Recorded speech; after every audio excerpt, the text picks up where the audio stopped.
Hello, I'm Bill Gates, Chairman of Microsoft. In this video, you're going to see the future. Who is Bill Gates? A software developer? A businessman? A philanthropist? A global health expert? This question, once merely academic, is becoming a very real question for those who are beginning to realize that Gates' unimaginable wealth has been used to gain control over every corner of the fields of public health, medical research, and vaccine development.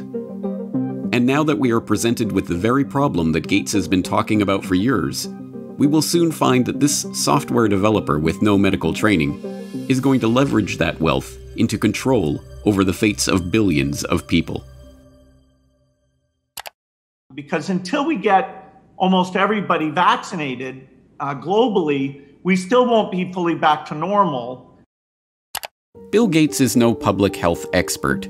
He is not a doctor, an epidemiologist, or an infectious disease researcher.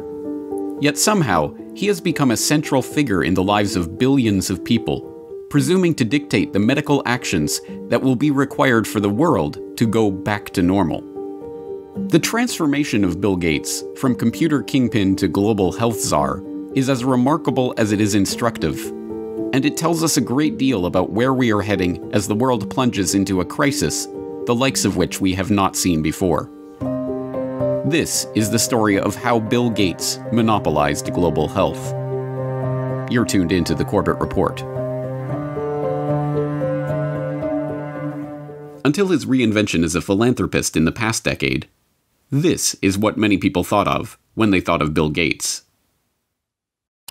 In the case of the United States versus Microsoft, the US Justice Department contended that the software giant had breached antitrust laws by competing unfairly against Netscape Communications in the internet browser market, effectively creating a monopoly. Bill's first concern was that the prosecution could potentially block the release of his company's latest operating system, Windows 98. Are you asking me about when I wrote this email, or what are you asking me about? I'm asking you about January of 1996. That month. Yes, sir. And what about it? What non-Microsoft browsers were you concerned about in January of 1996? I don't know what you mean concerned. What is it about the word concerned that you don't understand?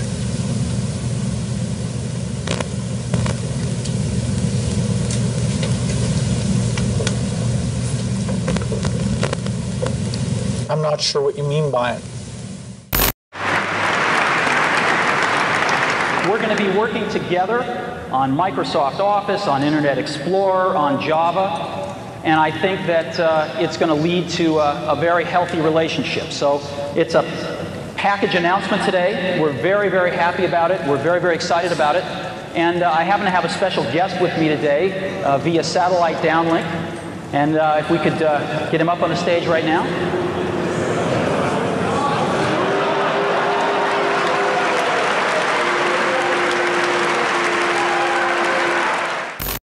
Police and security guards in Belgium were caught flat-footed today by a cowardly sneak attack on one of the world's wealthiest men. The target was Microsoft Chairman Bill Gates, arriving for a meeting with community leaders. Watch what happens when a team of hitmen meet him first with a pie in the face.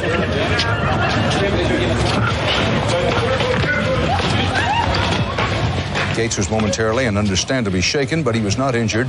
The hit squad piled on with two more pies before one of them was wrestled to the ground and arrested. The others, for at least the moment, got away. Gates went inside, wiped his face clean, and made no comment. He then went ahead with his scheduled meeting. No word on the motive for this attack.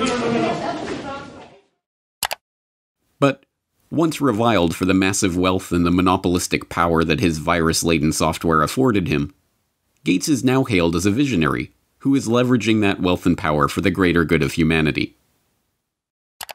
In the 22nd century, a book will be written about the entrepreneur of the 21st century. I'm sure that the person who will foremost come to the mind of those historians is certainly Bill Gates. I don't think it's hyperbole to say that Bill Gates is singularly, I would argue, the most consequential individual of our generation. I mean that. Our next guest is one of the richest and most generous men in the world. Please welcome Bill Gates. At a time when everyone is looking to understand the scope of the pandemic and how to minimize the threat, one of the best informed voices is that of businessman and philanthropist Bill Gates. The process by which this reinvention of Gates's public image took place is not mysterious. It's the same process by which every billionaire has revived their public image since John D. Rockefeller hired Ivy Ledbetter Lee to transform him from the head of the Standard Oil Hydra into the kind old man handing out dimes to strangers. Don't you give a dime, Mr. Rockefeller? Oh, please. You read a dime? Thank you, sir. Thank you very much. I consider myself... Thank you for the ride. I consider myself more than amply paid. Bless you, bless you, Yes. bless you. More to the point, John D. Rockefeller knew that to gain the adoration of the public, he had to appear to give them what they want: money. He devoted hundreds of millions of dollars of his vast oil monopoly fortune to establishing institutions that, he claimed, were for the public good. The General Education Board, the Rockefeller Institute of Medical Research, the Rockefeller Foundation.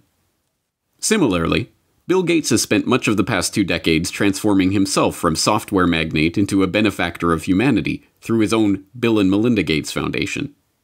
In fact, Gates has surpassed Rockefeller's legacy, with the Bill and Melinda Gates Foundation long having eclipsed the Rockefeller Foundation as the largest private foundation in the world, with $46.8 billion of assets on its books that it wields in its stated program areas of global health and development, global growth, and global policy advocacy.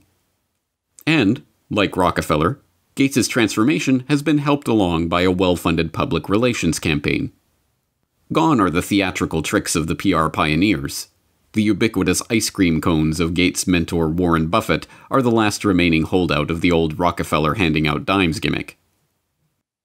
No, Gates has guided his public image into that of a modern-day saint through an even simpler tactic: buying good publicity. The Bill and Melinda Gates Foundation spends tens of millions of dollars per year on media partnerships, sponsoring coverage of its program areas across the board. Gates funds The Guardian's Global Development website. Gates funds NPR's global health coverage. Gates funds the Our World in Data website that is tracking the latest statistics and research on the coronavirus pandemic. Gates funds BBC coverage of global health and development issues, both through its BBC Media Action Organization and the BBC itself. Gates funds World Health coverage on ABC News. When the NewsHour with Jim Lehrer was given a $3.5 million Gates Foundation grant to set up a special unit to report on global health issues, NewsHour communications chief Rob Flynn was asked about the potential conflict of interest that such a unit would have in reporting on issues that the Gates Foundation is itself involved in. In some regards, I guess you might say that there are not a heck of a lot of things you could touch in global health these days that would not have some kind of Gates tentacle, Flynn responded. Indeed, it would be almost impossible to find any area of global health that has been left untouched by the tentacles of the Bill and Melinda Gates Foundation. It was Gates who sponsored the meeting that led to the creation of Gavi, the Vaccine Alliance, a global public-private partnership bringing together state sponsors and big pharmaceutical companies whose specific goals include the creation of healthy markets for vaccines and other immunization products. As a founding partner of the alliance, the Gates Foundation provided $750 million in seed funding and has gone on to make over $4.1 billion in commitments to the group.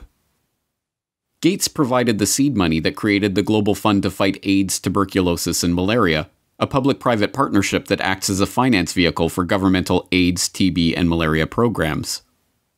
When a public-private partnership of governments, world health bodies, and 13 leading pharmaceutical companies came together in 2012 to accelerate progress toward eliminating or controlling 10 neglected tropical diseases, there was the Gates Foundation, with $363 million of support.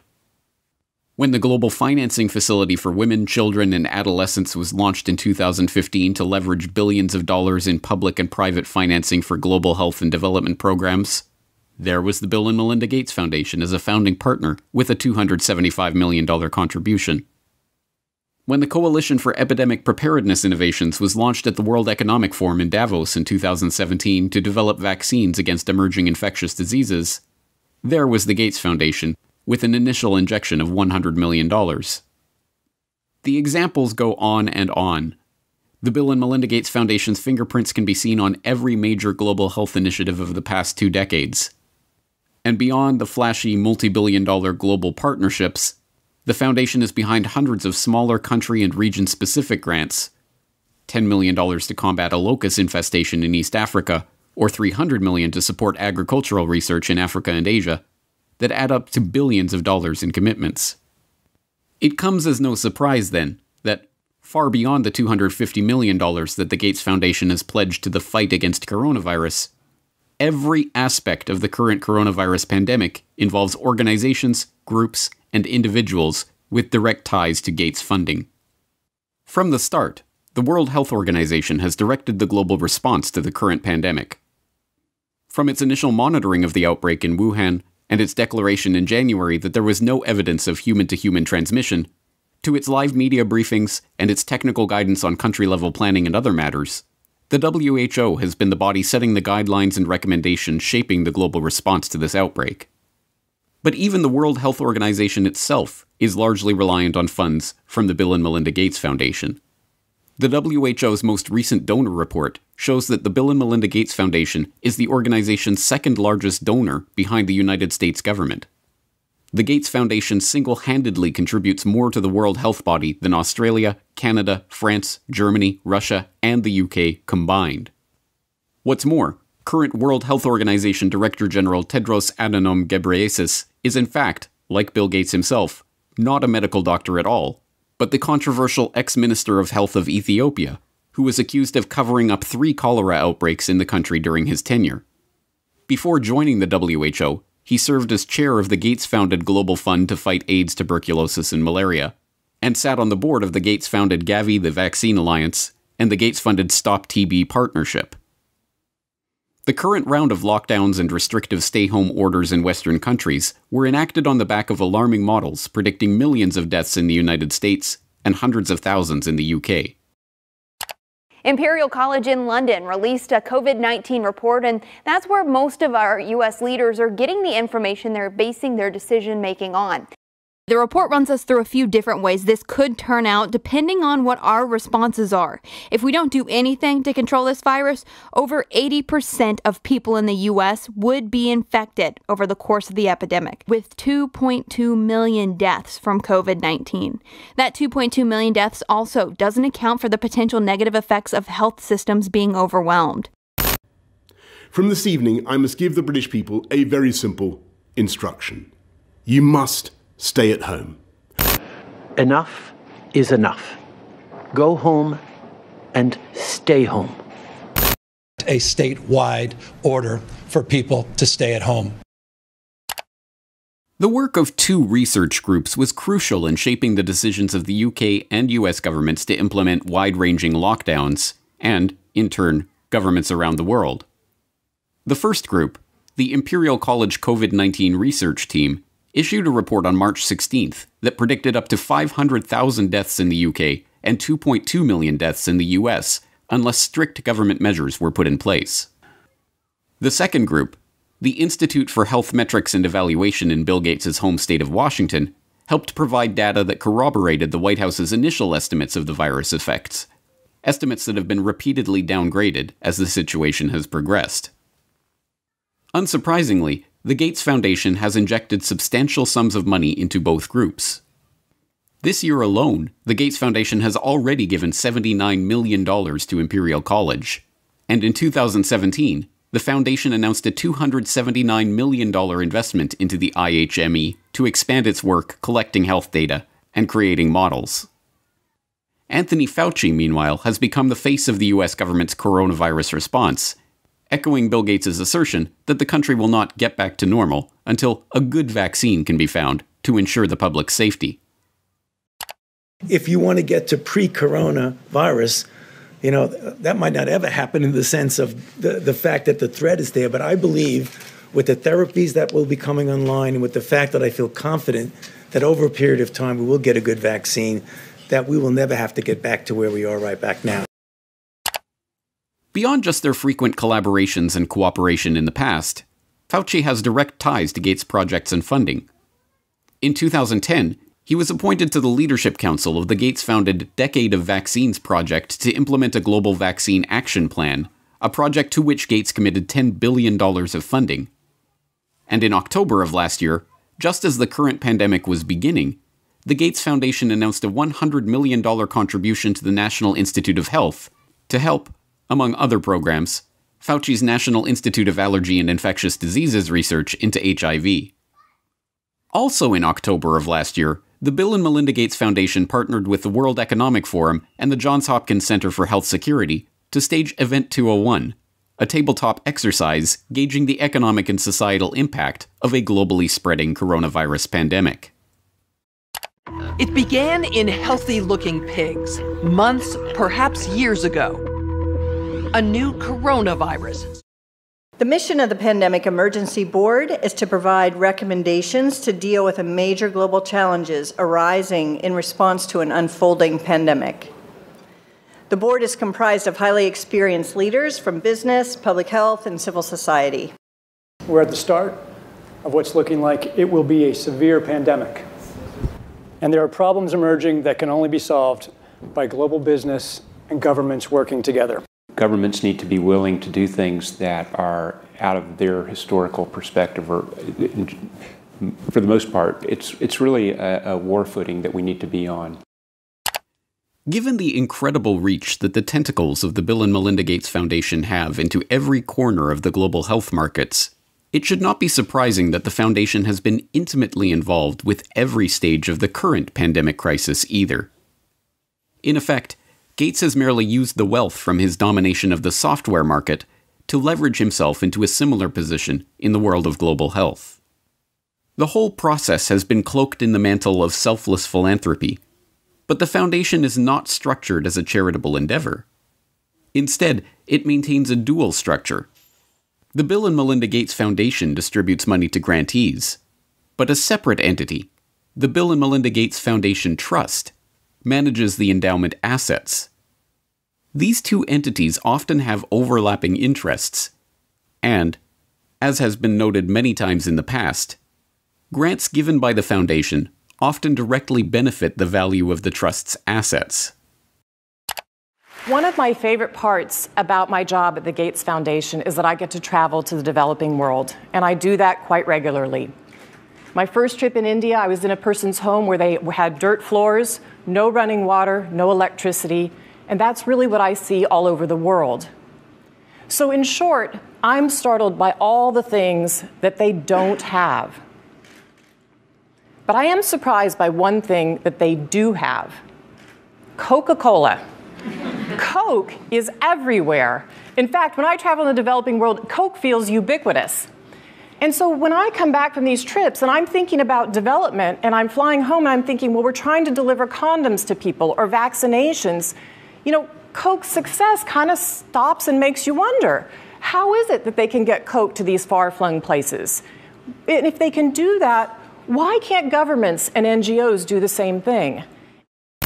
And the charity of Microsoft founder Bill Gates and his wife Melinda is under criticism following the disclosure it substantially increased its holdings in the agribusiness giant Monsanto to over $23 million. Critics say the investment in Monsanto contradicts the Bill and Melinda Gates Foundation's stated commitment to helping farmers and sustainable development in Africa. The study from the pressure group Global Justice Now paints a picture of the Gates Foundation partly as an expression of corporate America's desire to profit from Africa, and partly a damning critique of its effects. You could have a case where the initial research is done by a Gates-funded institution. The media reporting on how well that research is conducted is done. The media outlet is a Gates-funded outlet, and maybe a Gates-funded journalist from a media programme, and then the programme is implemented more widely by a Gates-funded NGO. I mean, there are some very insular circles here. Among the many criticisms, the idea that private finance can solve the problems of the developing world. Should poor farmers be trapped into debt by having to use chemicals or fertilizers underwritten by offshoots of the foundation? This is no mere theoretical conflict of interest. Gates is held up as a hero for donating $35.8 billion worth of his Microsoft stock to the foundation. But during the course of his decade of vaccines, Gates' net worth has actually doubled, from $54 billion to $103.1 billion. The Rockefeller story provides an instructive template for this vision of tycoon turned philanthropist. When Rockefeller faced a public backlash, he helped spearhead the creation of a system of private foundations that connected in with his business interests. Leveraging his unprecedented oil monopoly fortune into unprecedented control over wide swaths of public life, Rockefeller was able to kill two birds with one stone, molding society in his family's own interests, even as he became a beloved figure in the public imagination. Similarly, Bill Gates has leveraged his software empire into a global health, development, and education empire, steering the course of investment and research and ensuring healthy markets for vaccines and other immunization products. And, like Rockefeller, Gates has been transformed from the feared and reviled head of a formidable hydra into a kindly old man, generously giving his wealth back to the public. But not everyone has been taken in by this PR trick. Even The Lancet observed this worrying transformation from software monopolist to health monopolist back in 2009, when the extent of this Gates-led monopoly was becoming apparent to all.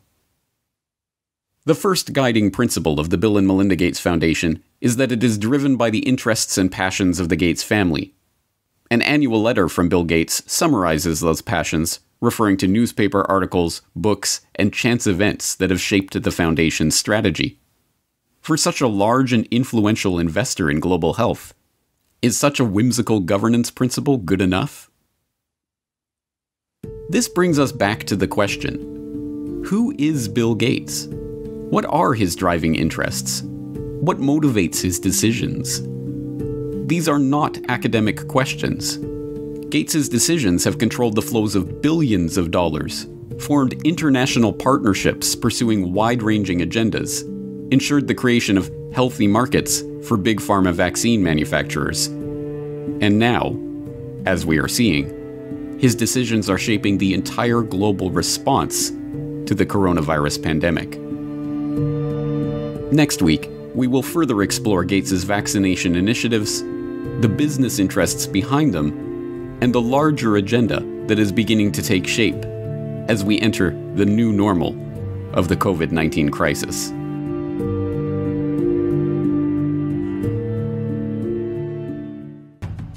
Next week on the Corbett Report.